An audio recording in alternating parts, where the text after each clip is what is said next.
If you ever want to close a tab in Chrome quickly without reaching for your mouse, this is one of the fastest keyboard shortcuts you can learn. In this video, I'll show you exactly how to close the active tab in Chrome on Windows, Linux, and Mac in just a second. This is a super useful shortcut, whether you're browsing the web, working on school or office tasks, or just trying to move faster every day. If this tutorial helps you out, go ahead and hit the like button and subscribe for more quick tech tips just like this. All right, let's get straight into it. If you're on Windows or Linux, simply press Ctrl and W together. That is Ctrl plus W. The moment you use that shortcut, Chrome will close the tab that is currently active.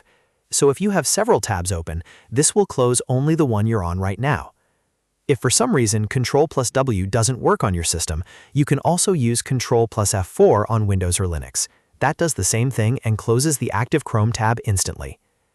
Now, if you're using a Mac, the shortcut is Command plus W. Just press Cmd and W together, and Chrome will immediately close the current tab. This is the fastest way to clean up tabs without clicking the X at the top of the browser. One helpful thing to remember is that these shortcuts close only the active tab, not the entire Chrome window. So if you're working through multiple pages, you can keep pressing the shortcut to move through your tabs one by one.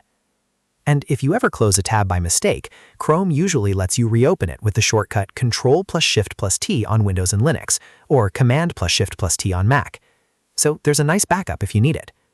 This shortcut is one of those tiny productivity tricks that adds up fast, especially if you use Chrome all day.